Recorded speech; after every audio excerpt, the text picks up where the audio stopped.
ჩვენ ყველა ადამიანს გვაქვს უნივერსალური საჭიროება, რომ დაგვინახონ, მოგვისმინონ, გაგვიგონ. მხოლოდ ამის შემდეგ ჩვენ ხვდებით სინამდვილეში, რომ ჩვენ ვიღაცა გვაფასებს ისეთები, როგორებიც ვართ და ვუყვარვართ. სხვანაირად ჩვენ არ შეგვიძლია ეს შეგრძნება მივიღოთ. და დღეს ჩვენ გვაქვს ტოტალური დეფიციტი იმისა, რომ ჩვენ შევიძნოთ, რომ ხედავენ, რომ გვისმენენ, რომ გებულობენ, რისი თქმა გვინდა, ან რისი გამოხატვა გვინდა. სიამოვნებაში ყველა ადამიანი მე მჯერა, რომ არის დაბადებული ავტენტური. ყველა ბავშვი არის ავტენტური თავის რეაქციებში. და ყველა ბავშვი არის ის და ისეთი, როგორიც შექმნა სამყარო. თუმცა ძალიან ადრეული ასაკიდან ბავშვს უწევს მორგება დედაზე, იღიმის რაღაცა მომენტში, რაღაცებს აკეთებს, თავის უკბილო ღიმილით ხელებს წევს, რაღაცებს აკეთებს, დედა მომაქცია ყურადღება, დედა აქ ვარ, გიყვარდე. ძალიან ადრეული ასაკიდან იწყებს ბავშვი ამის გაკეთებას. თუმცა სამყარო, რომელიც ბავშვს ხვდება, არ არის იდეალური. არც დედა არ არის იდეალური, არც მამა, არც ბები, არც ბაბუა და ზოგადად სამყარო არ არის იდეალური და ბავშვი ეჯახება ფუნდამენტურ დეფიციტს იმ ყურადღების, მიმღებლობის და სიყვარულის, რომელიც მას სჭირდება. და ძალიან ადრეული ასაკიდან იწყებს დამუღამებას, რა უნდა გააკეთოს, რომ მოიპოვოს ყურადღება და სიყვარული. მერე გადის დრო, ირჩევს ერთ-ერთ სტრატეგიას, რომ მოიპოვოს ისე და ისე ყურადღება და სიყვარული. იმიტომ რომ ყურადღება და სიყვარული არის ორი მთავარი რაღაცა. მე ვიტყოდი ორი ყველაზე მთავარი ვალუტა, რომელიც ადამიანს სჭირდება. იმიტომ რომ ყურადღების გარეშე მე არ შემიძლია გავიხსნა. მე მჭირდება ყურადღება, მე მჭირდება სივრცე, რომელშიც გამომჟღავდები, რომელშიც მე ვიმოქმედებ, მექნება თვითგამოხატვა. და მაშინ ხვდები, რომ მიგებენ თუ არ მიგებენ, მიიღებენ თუ არ მიიღებენ, უყვარვარ თუ არ უყვარვარ. და ბავშვი ამუღამებს შეიძლება აიღოს გმირის სტრატეგია, გახდეს ძალიან წარმატებული ადამიანი, წარმატებული ბიზნესში, წარმატებული ექიმი, წარმატებული პოლიტიკოსი, რისთვის? რომ მოიპოვოს ის ყურადღება, რომელიც აკლდა და ის სიყვარული დაიმსახუროს და იჯერებს ზოგადად, რომ სიყვარულის დამსახურება ჭირდება. ძალიან ადრეული ასაკიდან ვიჯერებთ.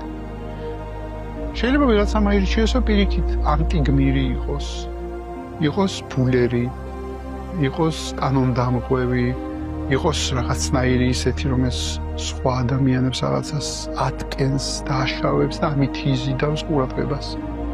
შეიძლება აირჩიოს იყოს გადამრჩენელი და სხვა ადამიანების გადარჩენით იყოს დაკავებული და ამით დაიმსახუროს ყურადღება და სიყვარული. მნიშვნელობა არ აქვს რა სტრატეგიას აირჩევს ბავშვი. სინამდვილეში ამითი ვითარდება მერე კაცმანობა, გიორგაძეობა, ნადარეიშვილობა. ამშობლად რა გვარის უნდა ავიღოთ. ის როლი, რომელსაც ირჩევს ბავშვი, რომ მოიზიდოს ყურადღება და სიყვარული, მერე ხდება ცხოვრების მთავარი როლი, რომელსაც ადამიანი თამაშობს. შეიძლება მთელი ცხოვრება იცხოვრო ესე და არ შეგაწუხოს. მაგას მე არ მომწონს, მაგრამ ბევრ ადამიანს აწუხებს განსაკუთრებით იმ მომენტებში, როცა ჩვენ ცხოვრებაში შემოდის კრიზისი. მაგალითად, გამიშვა სამსახურიდან, მეგობარს ვეჩხუბე, დასანს მას ვეჩხუბე, მშობელს ვეჩხუბე, პარტნიორს დავშორდი, ვიღაცა ავად გახდა. ამ დროს ამას ეძახიან ეგზისტენციალურ კრიზისებს, მთელი ჩვენ სამყარო ყანყალებს. ამ ყანყალის დროს შეიძლება შემოვიდეს ესეთი კითხვა, ვინ ვარ მე? იმიტომ რომ ვინ ვარ მე, აი ეს კაცმანობა და გიორგაძეობა და ნადარეიშვილობა არის ის, რაც მასწავლეს და დამასწავლეს ჩემ თავზე, როგორი უნდა ვიყო, დამჯერი უნდა ვიყო, ხუთოსანი უნდა ვიყო, 10-ოსანი უნდა ვიყო, მეგობრული უნდა ვიყო, გვიანი, განათლებული, მოკლედ რაღაცნაირი უნდა ვიყო იმისათვის, რომ მოვწონდე და უყვარდე სხვას. და ეს კონფლიქტი ავტენტურობას და ამ ხელოვნურ მეობას შორის არის ის კონფლიქტი, რომელს გვაწამებს შიგნით, იმიტომ რომ ეს ჩვენი ავტენტურობა გვაწვება შიგნიდან და ის მოვწონდეს სხვას, მაწვება გარედან. ანუ ორ რაღაცას შორის ვარ, ორ წნევას შორის ვარ, შინაგან წნევას შორის და გარეგან წნევას შორის. შესაბამისად, ეს კონფლიქტი, როდესაც ხდება კრიზისი ჩემს ცხოვრებაში, მძაფრდება. და ამ სიმძაფრის დროს ყველაფერი, რაც მჯერა საკუთარ თავზე, სხვა ადამიანებზე იწყებს ყანყალს. და ამ ყანყალის დროს შეიძლება გაჩნდეს ნაპრალი და იმ ნაპრალში შემოვიდა შუქი.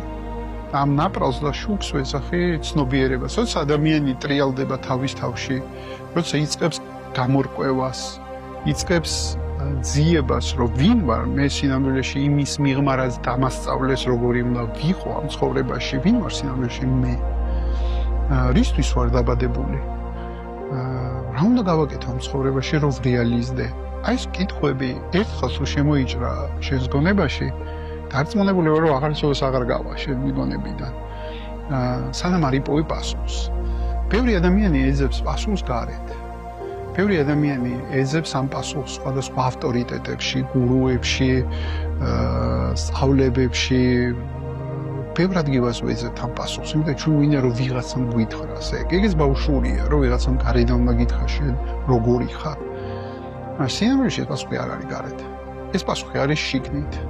და სანამ არ მოტრიალდები შიგნით და სანამ არ დაიწყებ ამ პასუხის ძიებას, სინამდვილეში არასოდეს არ გეცოდინება, როგორი შექმნა შენ შექმნაო. აი ეს პატარა ბავშვი როგორი იყავი, რომ დაიბადე, იმიტომ რომ შემოქმედა მაშინ შექმნა ესეთი როგორიც ხარ. იმ ჩანაფიქრით, რომელიც სამყაროს ქონდა შენ შესახებ, აი ამ ქმნილებას აღმოჩენა ჭირდება საკუთარ თავში. ამ ქმნილებას გამომჟღავნება ჭირდება.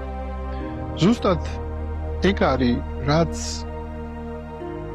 ხშირად ეძახიან ტრანსფორმაციის პროცესს, საკუთარი თავის ძიების პროცესს, გამთლიანების პროცესს. ბევრი სკოლა შემიძლია მოვიყვანო მაგალითად და ეს სკოლები სხვადასხვანაირად ეძახიან ამას, მაგრამ არსი ერთია. არსი არის შეტრიალდე შენი ყურადღება გარედან, გარე სამყაროდან შემოიტანო შიგნით და გამოარკვიო შენ თავში ვინ ხარ სინამდვილეში შენ. ამას ვერავინ ვერ იზავს გარედან. ერთადერთი, ვისაც შეუძლია საკუთარ თავში გაერკვიოს, გამოერკვიოს, აღმოაჩინოს საკუთარი თავი, ისევ შენ ხარ. და შეიძლება გარედან ვიღაცამ გირჩიოს, იცი რა, ჩემთვის ამ გზა მიმუშავა, იმ გზა მიმუშავა. ამ რჩევამ შეიძლება შენთვის იმუშაოს და ან არ იმუშაოს. ამას შენ ვერასოდეს ვერ გაარკვევ, სანამ არ იზავ, სანამ არ გადადგავ ამ ნაბიჯს და სანამ არ გამოცდი და არ მიიღებ გამოცდილებას, ეს ასასხვა მერჩია, ჩემთვის მუშაობს თუ არა. სხვადასხვა ავტორები ამ გზას სხვადასხვანაირად უწოდებენ. მაგალითად, კემბელი ეძახის გმირის გზას, კასტანედა ეძახის მეომარის გზას. რატო ეძახიან ესეთ დიდ ფარდოვან სიტყვებს მეომარი, გმირი?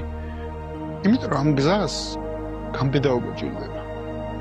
ამ გზას ჭირდება საკუთარი თავის იმდენად შეცნობა და იმდენად გაცნობა და საკუთარი თავის იმდენად მიღება, რომ თან ეს ყველაფერი შემოსაზღვრული არის შიშებით, საკუთარ თავზე, სამყაროზე შემოსაზღვრული არის როლებით, რომელსაც ასრულებდით შენ ცხოვრება. თითოეულ როლში ქონდა წარმოდგენა რანაირი უნდა იყო, მაგალითად როლი რომ მამა ვარ და რანაირი მამა უნდა ვიყო და ასე შემდეგ ეგეთი როლები ასობით გვაქვს. და იმის მიღმა ეძიო მიხარ სინამდვილეში. და როდესაც აღმოაჩენ შენ თავს, გაიცნობ, მიიღებ და შეგიყვარდება, მხოლოდ ამ გზაზე დგას მერე სხვა ადამიანების გაცნობაც, მიმღებლობაც, სიყვარულიც, ზრუნვაც, ეს ყველაფერი იბადება შიგნით. ამას ვერ შეიძენ გარეთ. და ყველაფერი იწყება შიგნიდან. და რასაც გარეთ ხედავ, სინამდვილეში შიდა სამყარო არის. ანარეკლია მაგისი. და ის რასაც ხედავ გარეთ, ის ხდება შენ შიგნით. ამიტომ ვინც ამ გზაზე დადგა, გმირია ჩემ თვალში. დავესესხები კემბელს. ყველა ადამიანი, ვინც ეძებს თავის თავს, არის გმირი. და ეს გზა არის უაღრესად საინტერესო. თავგადასავალია ეს გზა. ეს გზა შეიძლება თან ცხოვრება გაგრძელდეს. და ყველა ადამიანს, ვინც ამ გზაზე დგება, ჩემთვის აჩუქარია. იმიტომ რომ ჯერა რომ შიგნით რასაც აღმოაჩენ, იმდენად სათუთი და იმდენად მოგეწონება და იმდენად შეგიყვარდება, რომ სულ იმ მომენტს წარმოვიდგენ, როცა თითოეული ადამიანი, რომელსაც მე ცხოვრებაში მხვდება, რომ ამ თავის თავს რო აღმოაჩენს, სულ ის მომენტი მიტრიალებს თავში, როდესაც აი ეს მომენტი დადგება, რომ თავის თავს შეხვდება. იმ თავის თავს მიიღებს, იმ თავის თავს შეიყვარებს და ეს რო გამთლიანდება შიგნით, გამთლიანდება ყველაფერი გარეთ. აი ამას ხედავ. ეგ ჩემთვის ყოველთვის პოტენციალია, ყოველთვის მაინსპირირებელია ჩემთვის, ყოველთვის მაძლევს ზალას, რომ ვინც ამ გზაზე დგება, დავეხმარო ჩემი პოდკასტით, ჩემი წიგნით, ლექციით, ვორქშოპით, კურსით, ყველაფერს ასას ვაკეთებ სინამდვილეში, ვაკეთებ იმისათვის, რომ ადამიანებმა თავის ნამდვილი თავი აღმოაჩინონ. და მე მჯერა, რომ ეგეთი ადამიანი თუ იქნება მეტი, და ჩვენ გავერთიანდებით, ეს სამყარო გახდება სრულყოფილი როგორიც იყო და როგორიც არის არასრულყოფილება ჩემშია და მე ამანარებს ვხედავ სამყაროში სინამდვილეში. და როცა გამთლიანება ხდება, გამთლიანება მათ შორის ეგეთი ადამიანების, მე მჯერა, რომ ეს სამყარო მიაღწევს თავის პოტენციალის მაქსიმუმს. ამას ვემსახურები მე და მიხარია თუ სხვაც, თუმცა არ ემსახურება, ეგეც მისაღებია ჩემთვის. ამიტომ კაცმანობის გარეშე რეალურად იყო ჩემი გზა აღმოჩენისა, თუ რა იდგა იმის უკან, რაც მე შევქმენი, იმისათვის, რომ საჭირო ვიყო, იმისათვის, რომ ყურადღების ცენტრში ვიყო, იმისათვის, რომ უყვარდე, იმისათვის, რომ არ გამდენონ, არ დავრჩე მარტო. დადგა ეს ნანატრი მომენტი, როდესაც მე წარმოგიდგენ ჩემ პირველ წიგნს კაცმანობის გარეშე გზა გამთლიანებისკენ, სადაც მე აღწერე სრულად ჩემი ტრანსფორმაციის გზა და შეიძლება შენთვის ეს გზა აღმოჩნდეს ძალიან საინტერესო. ეს წიგნი გამოსცა გამომცემლობამ ლურჯმა ოკეანემ. შეგიძლია შეიზინო ეს წიგნი ბიბლუში და პალიტრას მაღაზიებში, როგორც ფიზიკურში, ისე ონლაინში და ასევე შეგიძლია დარეგისტრირდეთ ჩვენ ლინკზე, რომელიც იქნება მითითებული და თუ ამ ლინკზე დარეგისტრირდები, მაშინ შეძლებ მოხვდე ბიბლუსის ქსელში, სადაც მე დავივლი, ჩავატარებ პრეზენტაციებს, გავაკეთებ წიგნის ხელმოწერებს, გაგიცნობ პირადად, ჩამოგართმევთ ხელს და გადავიღებთ ერთად სელფის.